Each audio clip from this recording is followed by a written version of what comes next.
নমস্কার, আশা করি সবাই ভালো আছেন। ঘরকন্যা সায়নী ব্লগে আপনাদের স্বাগত জানাচ্ছি। আজকের ব্লগে আপনাদের নিয়ে চলেছি হায়দ্রাবাদের অন্যতম সুন্দর ও জনপ্রিয় ধর্মীয় স্থান স্বর্ণগিরি শ্রী ভেঙ্কটেশ্বরা স্বামী টেম্পলে। শহরের কোলাহল থেকে একটু দূরে অবস্থিত এই মন্দিরটি তার মনোরম পরিবেশ, অসাধারণ স্থাপত্য এবং আধ্যাত্মিক আবহের জন্য খুব অল্প সময়েই ভক্তদের কাছে বিশেষ আকর্ষণের কেন্দ্র হয়ে উঠেছে। সকালে আমরা সবাই স্নান সেরে বেরিয়ে পড়লাম স্বর্ণগিরি টেম্পলের উদ্দেশ্যে।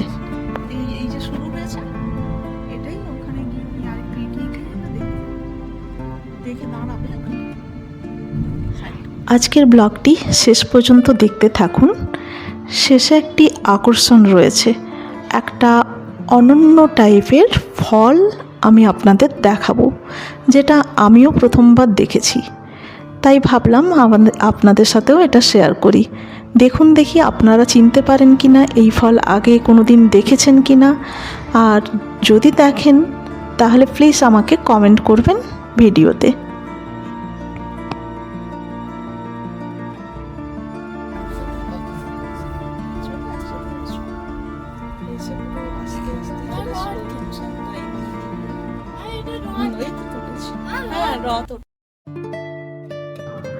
মন্দিরে পৌঁছে প্রথমে গাড়ি পার্কিংয়ে রেখে চলে গেলাম অন্নপ্রসাদ গ্রহণ করতে।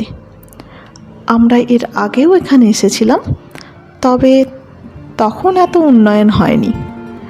আগে বাইরের লাইনে দাঁড়িয়ে প্রসাদ নিতে হতো, কিন্তু এবার এসে দেখলাম সুন্দর বড় হলঘর তৈরি হয়েছে, বসার জন্য বেঞ্চেরও ব্যবস্থা করা হয়েছে। এত সুন্দর ব্যবস্থা দেখে সত্যিই খুব ভালো লাগলো।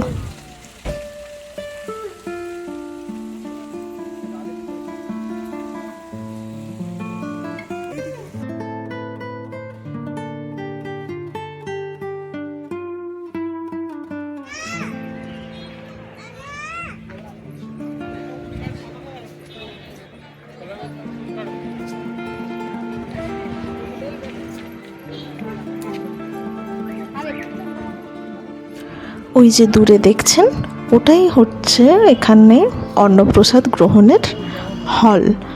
আগে এই যে সাইডটা ছিল, এই সাইডটাতে বাইরেই আমরা লাইন দিয়ে প্রসাদ গ্রহণ করতাম। এখন চারিদিকে দেখছি মাথার ওপরে ছাউনি দিয়েছে, চারিদিকে এত বড় হল হয়ে গেছে। এই কয়েকদিনের মধ্যে কত উন্নতি হয়ে গেছে এই মন্দিরের। আমরা প্রায় ধরুন 1 মাস কি 2 মাস পরেই এখানে এসেছি, তাতেই আমি দেখতে পাচ্ছি এখানে অনেক উন্নত হয়ে গেছে। চলুন আপনাদের সাথে ওই হল রুমটা আমিও ফার্স্ট দেখছি, উন্নতি হওয়ার পরে আপনাদেরকেও এটা দেখাই। আসুন আপনাদের এবার হল ঘরটি দেখাই, কিভাবে এখানে প্রসাদ সবাই গ্রহণ করছে। রিকি তো ভীষণ খুশি। আমরা সবাই একসঙ্গে বসে অন্নপ্রসাদ গ্রহণ করলাম। মন্দিরের প্রসাদের স্বাদ আর ভক্তিভাবের পরিবেশ মনকে এক অন্যরকম শান্তি দেয়।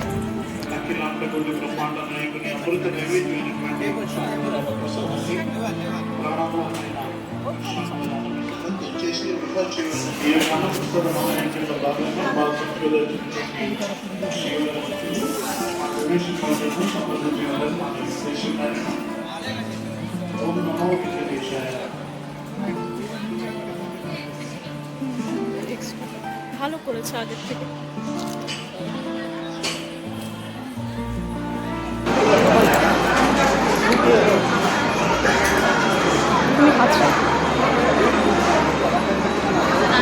কেমন লাগলো?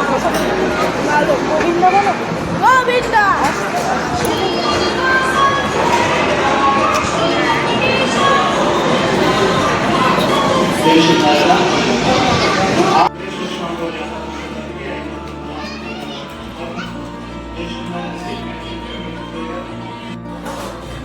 আমরা সবাই খুব ভক্তি সহকারে প্রসাদ গ্রহণ করলাম। আর ওই দেখুন ওখানটায় এই যে প্রসাদগুলো খাওয়ার পর বাসনপত্রগুলো ওখানে জমা করতে হয়, আর ওনারা এগুলো ধুতে থাকেন। আর এই সাইডটাতে হাত ধোয়ার ব্যবস্থা রয়েছে। দেখি প্রসাদটা খেয়ে কেমন লাগলো বলো? ভালো লাগলো, এর আগে কতবার এইখানে প্রসাদ খেয়েছো? অনেকবার, যেমন কতবার বলো, হাজারবার, কাউন্ট করে বলো। 6 times, 6 টাইমস? সরি, 4 টাইমস হবে, 4 what times? আচ্ছা, what times? 4 টাইমস হবে। What times? চলো, চলো, বাইরে কিরকম রোদ দেখো, এই রোদে কোথায় যাবে? একটু যাবো, চলো, চলো,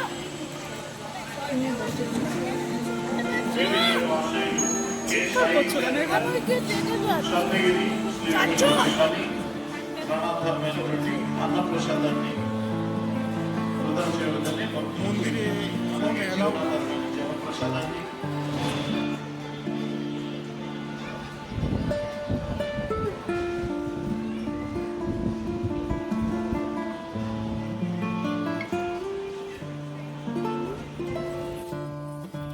হোয়াইট দিয়ে চলো নাকি?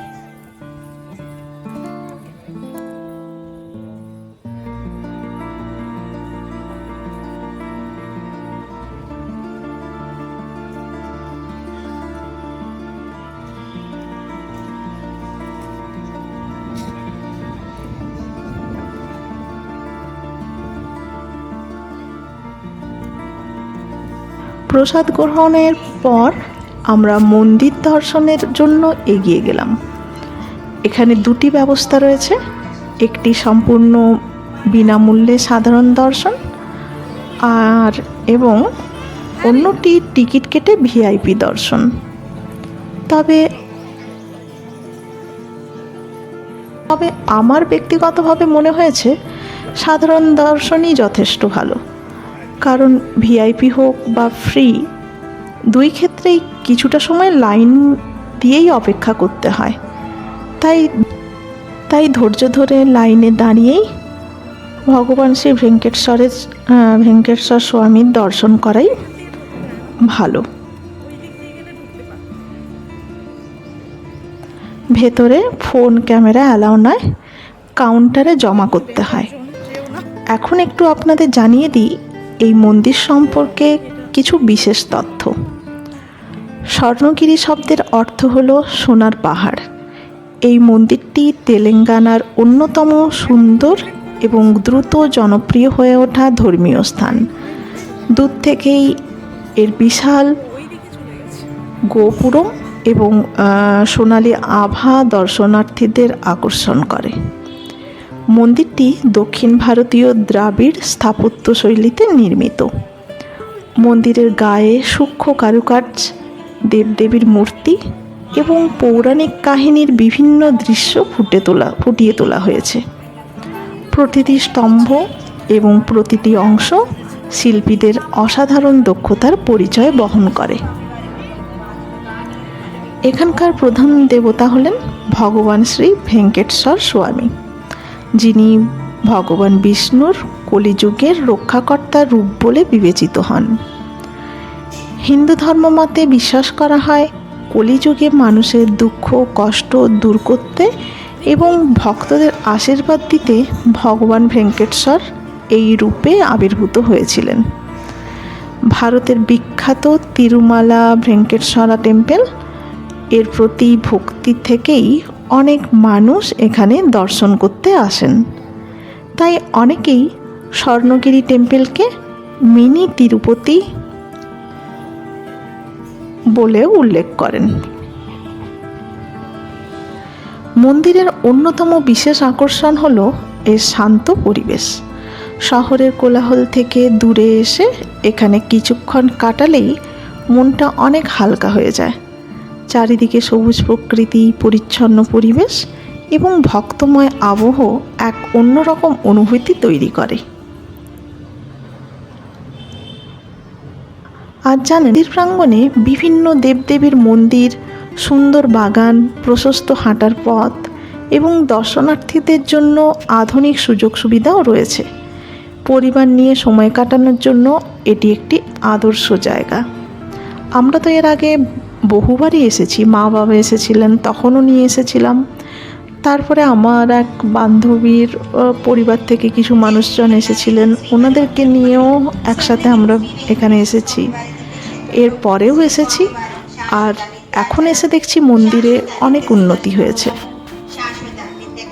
আমরা মন্দিরের প্রতিটি কোণ ঘুরে দেখলাম, অনেক ছবি তুললাম এবং কিছু সুন্দর মুহূর্ত ক্যামেরাবন্দি করলাম। সত্যি বলতে জায়গাটা এত সুন্দর যে যতবার আসা যায় ততবারই নতুন কিছু আবিষ্কার করা যায়। আর অন্নপ্রসাদের তো তুলনাই হয় না।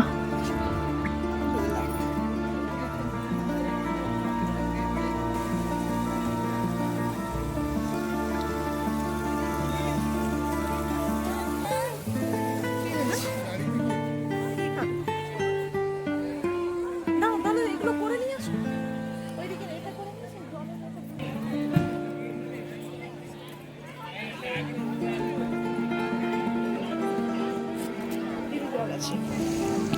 এখানটাতে জানেন, যারা নারকেল দিয়ে পুজো দিতে চান তারা এখানটায় এসে নারকেলটা ফাটিয়ে ওনাদের দিতে পারেন।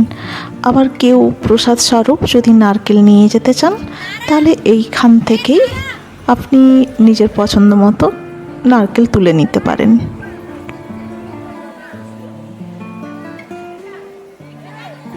মন্দিরের একটি বিশেষ অংশে আমরা ভগবান বিষ্ণুর অনন্ত শয়ন রূপের দর্শন পেলাম। চলুন আপনাদের সাথেও সেটা শেয়ার করি।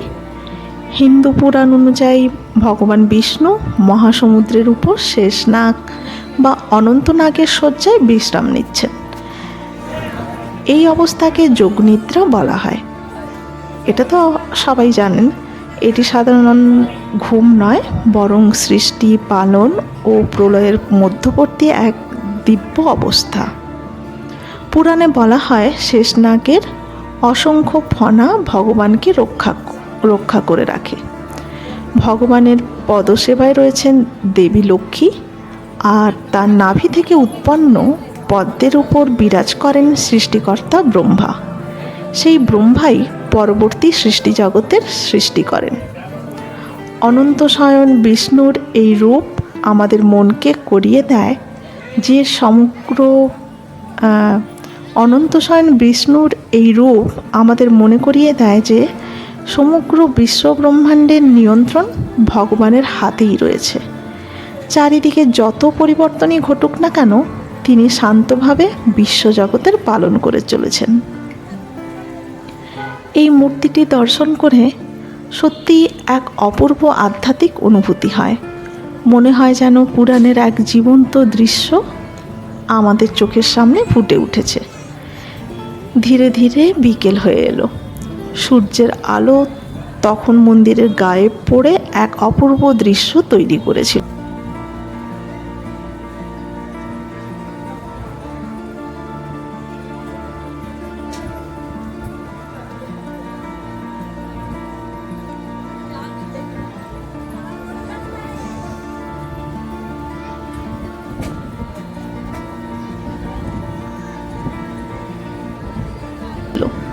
শেষবারের মতো মন্দিরের দিকে তাকিয়ে ভগবানের আশীর্বাদ নিলাম। দর্শন শেষে মন্দিরের চারপাশ ঘুরে দেখতে দেখতে বেরিয়ে আসছিলাম, ঠিক তখনই চোখে পড়ল কমলা রঙের সিলিন্ডারের মতো দেখতে একটি অদ্ভুত ফল। কৌতূহলবশত আমরা দোকানদারের কাছে গিয়ে জিজ্ঞাসা করলাম, এটা কি ফল? দোকানদার হাসি মুখে বললেন, এটা সীতারাম গাড্ডা ফল। আমরা আগে কখনোই এই ফল দেখিনি, তাই জানতে চাইলাম এর স্বাদ কেমন। তিনি খুব আন্তরিকভাবে আমাদের একটু চেখে দেখার সুযোগ দিলেন। খেয়ে দেখলাম ফলটি বেশ মিষ্টি এবং স্বাদও খুবই আলাদা। তারপর আমরা দাম জিজ্ঞেস করলাম। দোকানদার জানালেন প্রায় 100 গ্রাম 50 টাকার মতো। সীতারাম ফলকে ঘিরে একটি জনপ্রিয় লোককথা প্রচলিত আছে। অনেকে বিশ্বাস করেন বনবাসের সময় অনেকে বিশ্বাস করেন বনবাসের সময় ভগবান শ্রীরাম ও মা সীতা অরণ্যে বিভিন্ন বনফল খেতেন। সেই থেকেই এই ফলের নামের সঙ্গে রাম ও সীতা শব্দ দুটি জড়িয়ে গেছে। যদিও এর ঐতিহাসিক বা শাস্ত্রীয় প্রমাণ নেই, তবুও ভারতের বিভিন্ন অঞ্চলে এই ফলকে ধর্মীয় শ্রদ্ধার চোখে দেখা হয় এবং এর নামের সঙ্গে রামায়ণের স্মৃতি জড়িয়ে রয়েছে। এই ফলটি আসল নাম রামকাণ্ড মূল। এটি হলো একটি রহস্যময়। এই ফলটির আসল নাম রামকাণ্ড মূল। এটি হলো একটি রহস্যময় ঢোলের মতো দেখতে কন্দ, যা ভারতের বিভিন্ন অংশে, বিশেষ করে কর্ণাটক, অন্ধ্রপ্রদেশ, তেলেঙ্গানা এবং মহারাষ্ট্রের তীর্থস্থানগুলির আশেপাশে রাস্তার খাবার হিসেবে বিক্রি হয়। এটি হিন্দু পৌরাণিক কাহিনীর সাথে ওতপ্রোতভাবে জড়িত, কারণ কিংবদন্তি অনুসারে এটি ভগবান রামকে তার 14 বছরের বনবাসকালে বাঁচিয়ে রেখেছিলেন। উদ্ভিদতাত্ত্বিক পরিচয় নিয়ে তীব্র বিতর্ক রয়েছে, যদিও ঐতিহ্যগতভাবে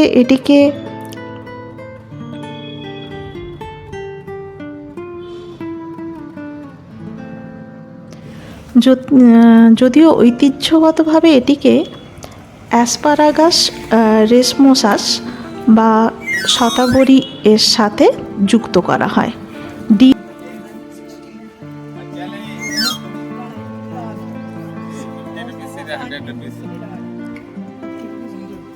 ডিএনএ বারকোডিং এবং পরীক্ষা থেকে জানা যায় যে এর মাংসল অংশটি আসলে সেঞ্চুরি প্ল্যান্ট। সীতারাম বলতে এর ফুলের ডাঁটা থেকে আসে।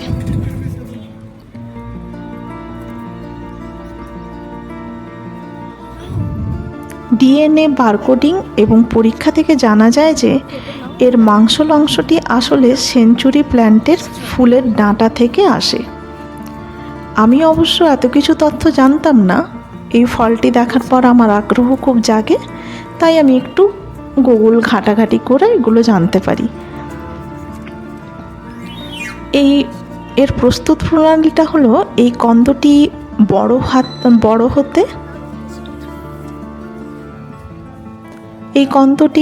হতে 12 থেকে 15 বছর সময় লাগে।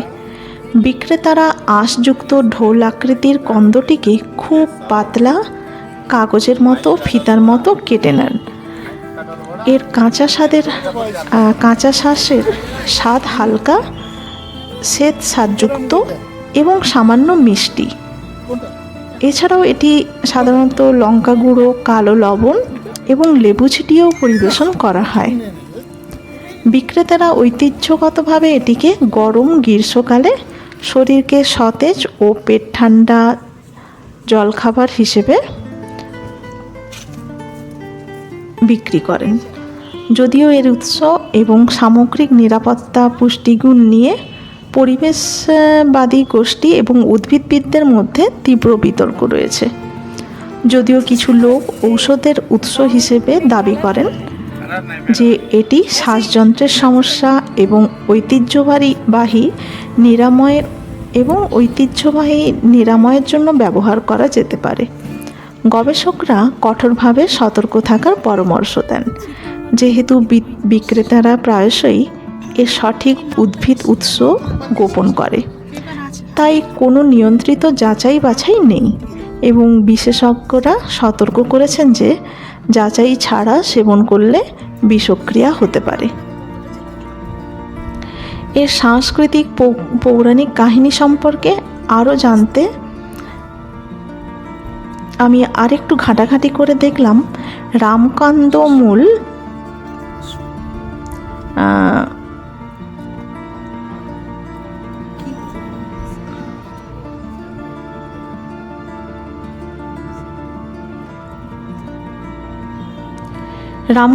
মূল হলো একটি ঢোল আকৃতির কন্দ, যা ভারতের প্রধানত কর্ণাটক, অন্ধ্রপ্রদেশ ও তেলেঙ্গানা, মহারাষ্ট্র রাজ্যেই পাওয়া যায়।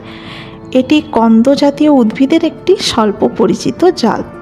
ফলটির স্বাদ উপভোগ করতে করতে আমরা মন্দির প্রাঙ্গণের সৌন্দর্য আরও কিছুক্ষণ উপভোগ করলাম। চারিদিকে ভক্তময় পরিবেশ, সুন্দর স্থাপত্য আর মনোমুগ্ধকর দৃশ্য আমাদের এই ভ্রমণকে আরও স্মরণীয় করে তুলল। গাড়িতে ফেরার সময় সারা দিনের স্মৃতিগুলো মনে পড়ছিল। রিকিও খুব আনন্দ করেছে। আজকের এই ভ্রমণ শুধু একটি দর্শন নয়, বরং একটি সুন্দর পারিবারিক অভিজ্ঞতা হয়ে রইল। রত্নগিরি টেম্পেলের আরেকটি বিশেষ দিক হলো এর পরিচ্ছন্নতা ও সুশৃঙ্খল ব্যবস্থাপনা। ভক্তদের সুবিধার জন্য এখানে বিভিন্ন ব্যবস্থা রয়েছে, যার ফলে দর্শনার্থীদের কোনো অসুবিধা হয় না। যারা হায়দ্রাবাদে বেড়াতে আসবেন কিংবা এখানকার বাসিন্দা, তাদের জন্য এই মন্দির অবশ্যই একবার ঘুরে দেখার মতো জায়গা।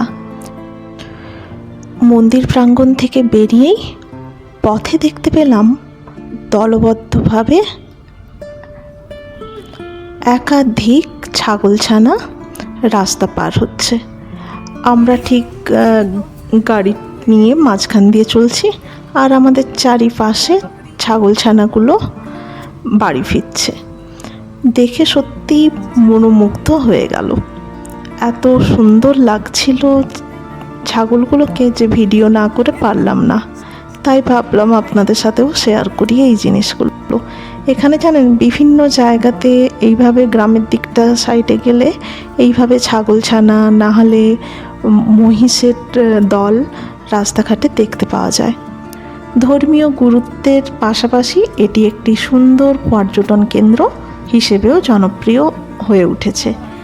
আজকের দিনটা আমাদের জন্য সত্যিই খুব সুন্দর এবং স্মরণীয় ছিল। মন্দিরের শান্ত পরিবেশে কিছুটা সময় কাটিয়ে মন যেন এক অন্যরকম প্রশান্তি পেল। এই সুন্দর মুহূর্তগুলোর সঙ্গে আপনাদেরও যুক্ত করতে পেরে আমার খুব ভালো লাগছে।